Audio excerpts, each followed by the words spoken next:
Hello दोस्तों, good morning. स्वागत है एक बार फिर से आप सभी का Mishra ji technical YouTube channel में। दोस्तों आज है 12 सितंबर और आज की इस वीडियो में हम लोग बात करने वाले हैं 12 सितंबर 2020 के करंट अफेयर के सभी इंपॉर्टेंट क्वेश्चंस के बारे में। पूरी वीडियो ध्यान से देखिएगा दोस्तों, पूरी वीडियो डिटेल में समझाई गई है। अगर आप इनमें से किसी भी एग्जाम की तैयारी करते हो तो ये वीडियो आपके लिए बहुत ही ज़्यादा हेल्पफुल होने वाली है। चलिए बात करते हैं लास्ट डे के क्वेश्चंस की। लास्ट डे का हमारा पहला क्वेश्चन था, इंदिरा गांधी शांति पुरस्कार की शुरुआत कब से हुई? तो 1986 से इसकी शुरुआत हुई। एशियाई विकास बैंक के उपाध्यक्ष कौन हैं? तो वो हैं अशोक लवासा जी। अध्यक्ष हैं मत्सात्सुगु अस्कावा। इन दोनों क्वेश्चंस के बारे में जिन लोगों ने करेक्ट और डिटेल में आंसर किया है, ऐसे टॉप 15 लोगों के नाम मैं आपको वीडियो के एंड में बताऊंगा। दोस्तों वीडियो में आगे बढ़ने से पहले आपको बताना चाहूँगा कि अगस्त मंथ की फुल डिटेल करंट अफेयर की ई बुक आ चुकी है। जिन लोगों को लेना है जाकर के एप्लीकेशन पर ले सकते हैं। लिंक डिस्क्रिप्शन में दिया गया है एप्लीकेशन का, जाकर के आप लोग खरीद सकते हैं। बात करते हैं आज के दिन के पहले क्वेश्चन की। आज का हमारा पहला क्वेश्चन है, वैश्विक आर्थिक स्वतंत्रता सूचकांक में भारत किस स्थान पर है? तो दोस्तों भारत आ गया है ग्लोबल इकोनॉमिक फ्रीडम इंडेक्स 2020 में 105वें स्थान पर। पिछली बार था भारत 79वें स्थान पर, अब 26 स्थान गिर करके 105वें स्थान पर आ गया है Bharat global economic freedom index 2020 में। फर्स्ट पर कौन है? फर्स्ट पर है दोस्तों एक बार फिर से हांगकांग, सेकंड पर है सिंगापुर। ठीक है, अब बात आती है इस रिपोर्ट को जारी किसने किया। तो इस रिपोर्ट को दोस्तों जारी किया है कनाडा की फ्रेशर इंस्टीट्यूट ने और दिल्ली में हमारे स्थित सेंट्रल फॉर सिविल सोसाइटी ने। इन दोनों ने मिल करके ये रिपोर्ट तैयार की है। किसने किसने? दिल्ली में स्थित सेंटर फॉर सिविल सोसाइटी ने और कनाडा की फ्रेशर इंस्टीट्यूट ने। ठीक है, अच्छा एक और पॉइंट, चाइना इसमें 124वें स्थान पर है, यानी कि चाइना की पोजीशन भारत से भी नीचे है। भारत है 105वें स्थान पर। क्लियर? अब कुछ और भी इंडेक्स आए हैं जो पिछले दिनों में, उनको हम लोग रिवाइज कर लेते हैं। जैसे अभी आया था ग्लोबल इनोवेशन इंडेक्स, इसमें भारत पहुंचा पहली बार 48वें स्थान पर।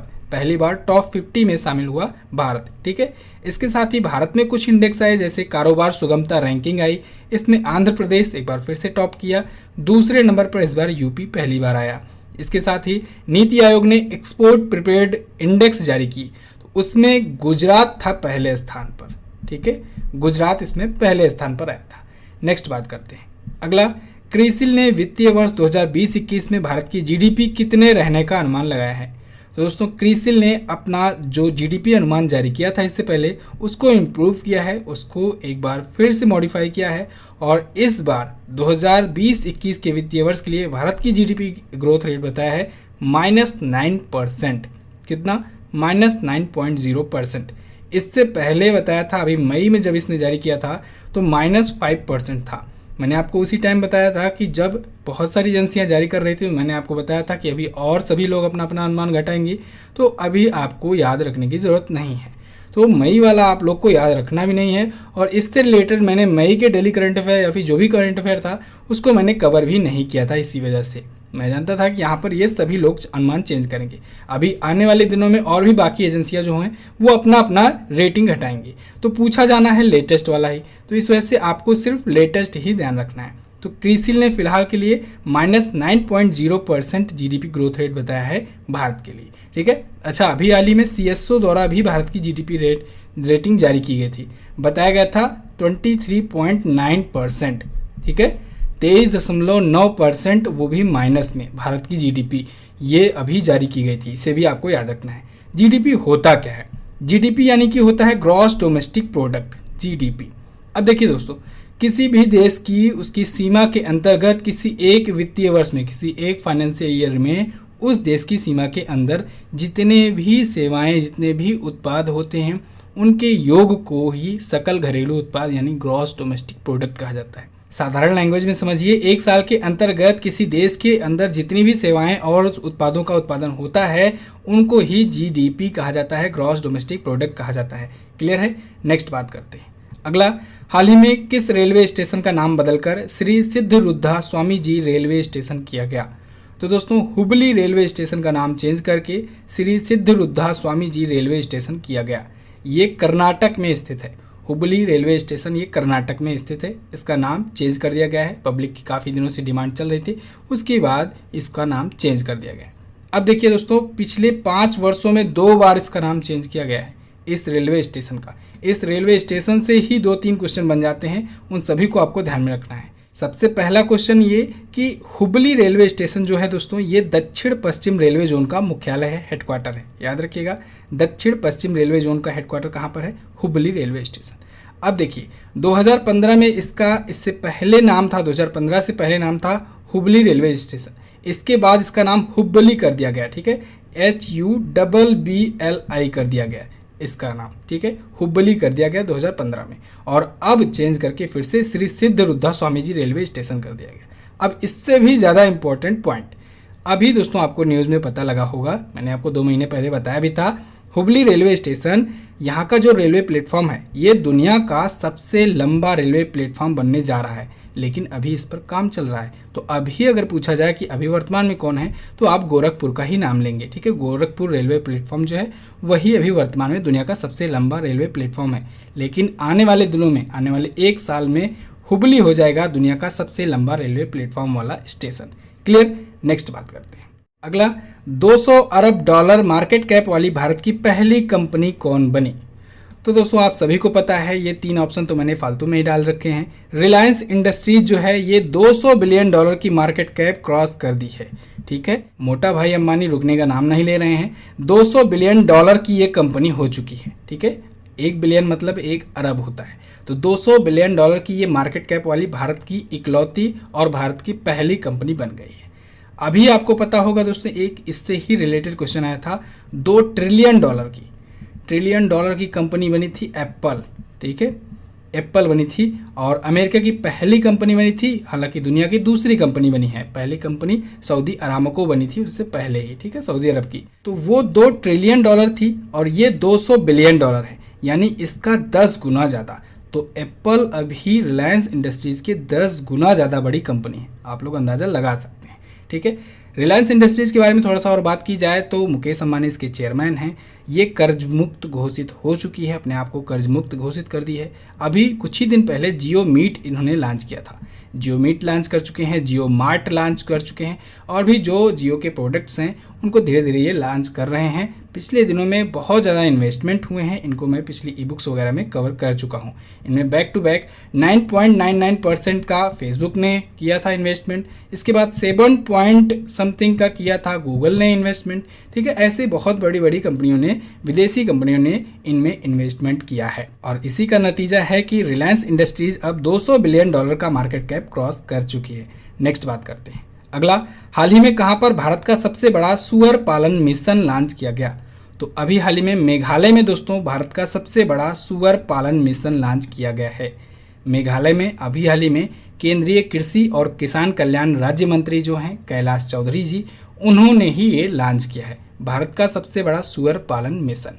ये दोस्तों 290 करोड़, कितना, 290 करोड़ रुपए की लागत से ये प्रोजेक्ट शुरू किया जाएगा, और इस प्रोजेक्ट से मेघालय के लगभग 35,000 से ज़्यादा सुअर किसानों को लाभ मिलेगा। जो सुअर पालन करते हैं ऐसे किसानों को लाभ मिलेगा।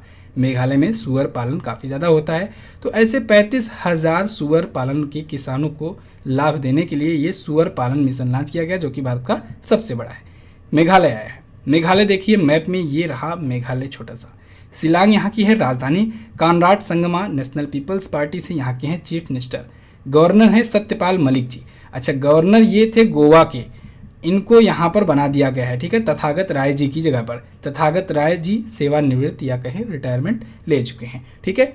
सत्यपाल मलिक गोवा के थे, तो गोवा में अब कौन है? गोवा में दोस्तों अतिरिक्त प्रभार दे दिया गया भगत सिंह कोश्यारी को, जो कि महाराष्ट्र के हैं। मैंने आपको कई बार बताया है कि अगर किसी राज्य में राज्यपाल नहीं है तो उसके आसपास के जो राज्यपाल होते हैं आसपास के राज्यों में, उनको ही अतिरिक्त प्रभार दे दिया जाता है। तो गोवा के पास में पड़ता है महाराष्ट्र, तो महाराष्ट्र के भगत सिंह कोश्यारी को ही अतिरिक्त प्रभार दे दिया गया है। क्लियर। चलिए अब मेघालय के बारे में जानते हैं। मेघालय से एक पॉइंट और बताया था मैंने, क्या बताया था कि मेघालय और सिक्किम एक ऐसे राज्य हैं, ये 2 ऐसे राज्य हैं जो केवल एक राज्यों से ही बॉर्डर अपना शेयर करते हैं।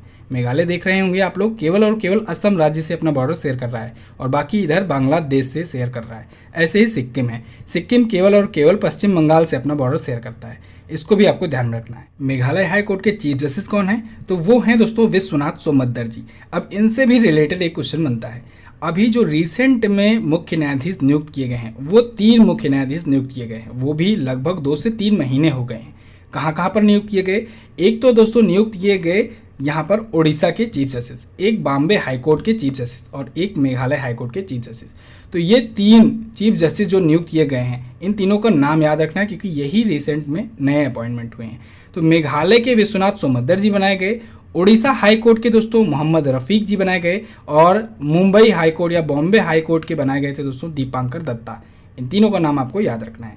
चलिए दोस्तों, ई बुक आ चुकी है अगस्त मंथ की। अगर आपने अभी तक नहीं लिया है तो जाकर के परचेज कर लीजिए। फुल डिटेल करंट अफेयर की ई बुक है। आप सभी लोगों के एग्जाम्स आने वाले हैं, एग्जाम्स को ध्यान में रखते हुए ये ई बुक तैयार की जाती है और इसमें दोस्तों फुल डिटेल करंट अफेयर की साथ साथ आपको एंड में प्रैक्टिस सेट भी दिया जाता है, जिससे आप लोग बहुत ही अच्छी तरीके से प्रैक्टिस भी कर सको। ऐसा प्रोडक्ट आपको कहीं पर भी नहीं मिलने वाला है पूरे यूट्यूब पर या फिर पूरे इंडिया में आप कह लें। जहाँ भी एजुकेशन जो भी प्लेटफॉर्म है वहाँ पर आप लोग देख लीजिएगा। ये मैं पिछले 1 साल से ई बुक लॉन्च कर रहा हूँ, ये मैं चीज़ें देख रहा हूँ। सभी लगभग सभी चैनल्स के मैं ई बुक परचेज़ करके देख चुका हूँ। अब तक इस मुकाबले की कोई ई बुक नहीं मिली है। हाँ, सजावट सब बहुत अच्छा करते हैं लेकिन मटेरियल नहीं देते हैं। यहाँ पर आपको मटेरियल भी मिलेगा, सजावट भी मिलेगी। 15 रुपये की ई बुक है। इसमें फुल डिटेल में हर एक चीज़ें टॉपिक वाइज दी जाती हैं और एक आम भाषा में, एक समझाने की भाषा में लिखा गया रहता है, यानी कि आपको पढ़ते ही थोड़ा सा फैमिलियर लगे। जैसे मैं आपको डेली करंट अफेयर में समझाता हूँ, आपको समझने में आसानी होती है और यही कारण है कि ये सबसे पसंदीदा ई बुक मानी जाती है। तो आप लोग परचेज कर सकते हैं MZT ऐप पर जाकर के। नीचे ऐप का लिंक दिया गया है, वहाँ से जाकर के आप इसे परचेज कर सकते हैं। अगर आप नए यूज़र हो एप्लीकेशन के तो आपको 30 कॉइन्स भी फ्री में मिल जाएंगे। कैसे मिलेंगे वो आप लोग चेक कर लीजिएगा वहाँ पर जाकर के, तो आपका 3 रुपया लेस भी हो जाएगा। तो चलिए जाकर जल्दी से परचेज कीजिए, अपनी पढ़ाई कंटिन्यू कीजिए। हर एक चीज़ें इसमें डिटेल में बहुत ही अच्छे से टॉपिक वाइज दिया गया है। अगला बात करते हैं, किस पुलिस अधिकारी द्वारा वुशु वर्ल्ड चैंपियनशिप 2019 में जीता गया सिल्वर मेडल अब गोल्ड मेडल में परिवर्तित हो गया है? तो दोस्तों पूनम खत्री जी, इनको वुशु वर्ल्ड चैंपियनशिप 2019 में सिल्वर मेडल मिला था, अब इनको गोल्ड मेडल में प्रमोट कर दिया गया है। कैसे हुआ ये, चलिए समझते हैं। एक्चुअली में हुआ क्या था, 2019 में वुशु वर्ल्ड चैंपियनशिप में इन्होंने 75 किलोग्राम की कैटेगरी में, 75 किलोग्राम की कैटेगरी में इन्होंने सिल्वर मेडल जीता था। ये ईरान के मारियम से फाइनल में हार गई थी। अब ईरान की जो मारियम थी उनका दोस्तों डोपिंग टेस्ट पॉजिटिव आ गया, यानी डोपिंग टेस्ट में वो फेल पाई गई। तो इस वजह से उनका गोल्ड मेडल जो है वो रद्द कर दिया गया, उनसे छीन लिया गया। तो अब वही गोल्ड मेडल इनको दे दिया जा रहा है, पूनम खत्री को।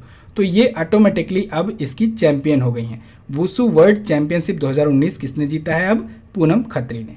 क्लियर होना चाहिए बिल्कुल, ये एक पुलिस अधिकारी हैं। चलिए नेक्स्ट बात करते हैं। अगला, किस प्रसिद्ध मंदिर को गृह मंत्रालय से FCRA रजिस्ट्रेशन को मंजूरी मिली? तो अभी हाल ही में दोस्तों अमृतसर के स्वर्ण मंदिर को FCRA रजिस्ट्रेशन की मंजूरी मिल गई है केंद्रीय गृह मंत्रालय के द्वारा। ओके, अब ये FCRA रजिस्ट्रेशन है क्या? इसका फुल फॉर्म होता है दोस्तों फॉरेन कंट्रीब्यूशन रेगुलेशन एक्ट, यानी विदेशी अंशदान विनियमन अधिनियम। ठीक है, इसका मतलब ये होता है दोस्तों कि अगर ये किसी भी मंदिर में रजिस्ट्रेशन इसका हो जाता है तो उस मंदिर के द्वारा विदेशों से भी दान एक्सेप्ट किए जा सकते हैं। ठीक है, विदेशों से जो भी कंट्रीब्यूशन होता है, जो भी दान होता है, उसको भी ये हासिल कर सकेगा। अब स्वर्ण मंदिर जो है अमृतसर का, ठीक है, इसे गुरुद्वारा हरमिंदर साहिब के नाम से भी जाना जाता है। तो अब इस मंदिर परिसर के द्वारा दोस्तों इसका उपयोग विशाल लंगर वगैरह में, भंडारे वगैरह में किए जाएंगे। आपको पता है गुरुद्वारे वगैरह में लंगर आयोजित किए जाते हैं, बहुत बड़ी बड़ी मात्रा में गरीबों को और ज़रूरतमंदों को भोजन कराए जाते हैं। चलिए नेक्स्ट बात करते हैं।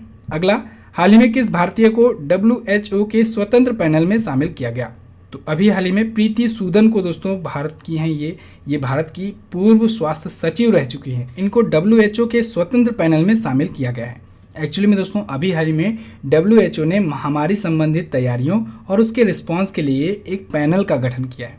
इस पैनल में टोटल मेंबर हैं 11, ठीक है, 11 मेंबर की ये पैनल है और इसमें एक व्यक्ति प्रीति सूदन जी भी हैं जो कि पूर्व स्वास्थ्य सचिव रह चुकी हैं भारत की। तो ये भी महामारी से संबंधित तैयारियां और रिस्पांस जो होंगे उसके बारे में ये रिस्पॉन्सिबल होगी। क्लियर है? चलिए, अब कई दिनों बाद WHO आया है, इसके बारे में भी हम लोग जान लेते हैं। WHO की स्थापना हुई 7 अप्रैल 1948 को। अब 7 अप्रैल को स्थापना हुई थी, इस वजह से 7 अप्रैल को मनाया जाता है विश्व स्वास्थ्य दिवस, वर्ल्ड हेल्थ डे। 1948 में इसकी स्थापना हुई। टेड्रोस एधनोम जी हैं इसके वर्तमान में अध्यक्ष और इसका हेडक्वार्टर है जिनेवा में। WHO ने दोस्तों कोविड-19 नाम दिया कोरोना वायरस से होने वाली महामारी का।